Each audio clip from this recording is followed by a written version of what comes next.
Fala pessoal, tudo bem? Meu nome é Gabriel Heder e ao longo deste curso eu estarei abordando com vocês o tema da responsabilidade tributária e todos os aspectos, critérios, definições e conceitos que a compõem. Vamos lá?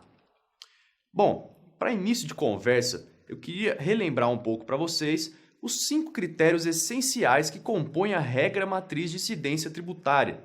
A regra matriz, só para vocês terem em mente, é a redução eidética da norma jurídico-tributária. Parece difícil, não é? Mas calma, não é não.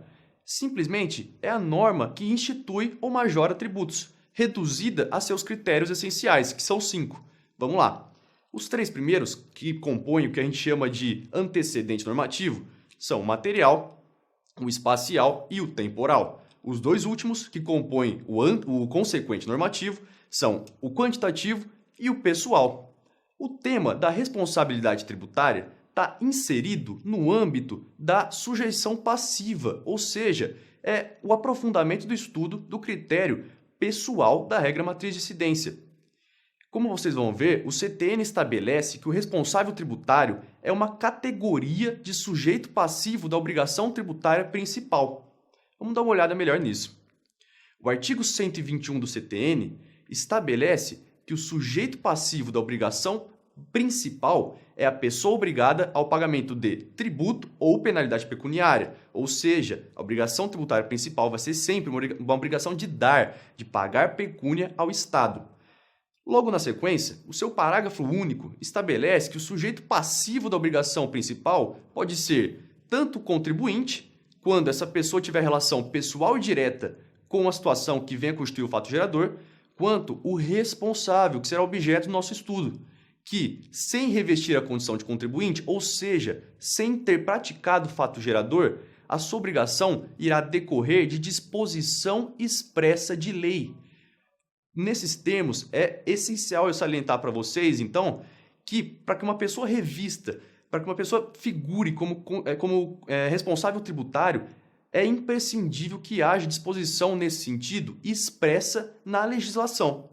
Vamos dar uma olhada. Por isso, a obrigação do responsável ela decorre de disposição expressamente contida na lei. Prova disso é que o CTN, em diversos artigos, diversos fundamentos normativos, estabelece essa exigência para que possa ser instituída a responsabilidade tributária à terceira pessoa.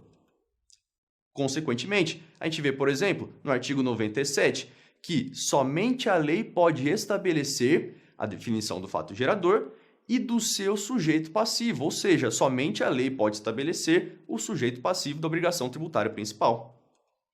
Ainda, o artigo 128, que inaugura o capítulo da responsabilidade tributária, determina que, sem prejuízo do disposto nesse capítulo, a lei pode atribuir de modo expresso a responsabilidade pelo crédito tributário à terceira pessoa, vinculada ao fato gerador da respectiva obrigação, ou seja, é a lei que atribui a responsabilidade tributária.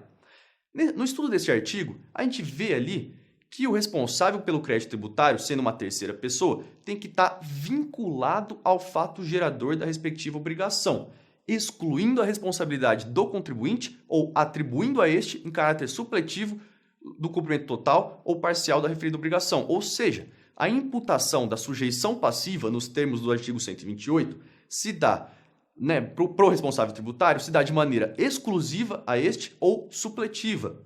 Tá? Então, o grau de vinculação entre o contribuinte e o responsável pode variar. E para que uma pessoa se torne responsável, além da atribuição em lei, tem que existir o vínculo, essa pessoa tem que estar vinculada ao fato gerador da respectiva obrigação. O que é esse vínculo? Esse vínculo não é ter praticado fato gerador, porque quem pratica fato gerador é o contribuinte. Ou seja, o vínculo significa que a situação que origina a responsabilidade tributária não pode ser estranha ao fato gerador, a situação que veio originar o fato gerador.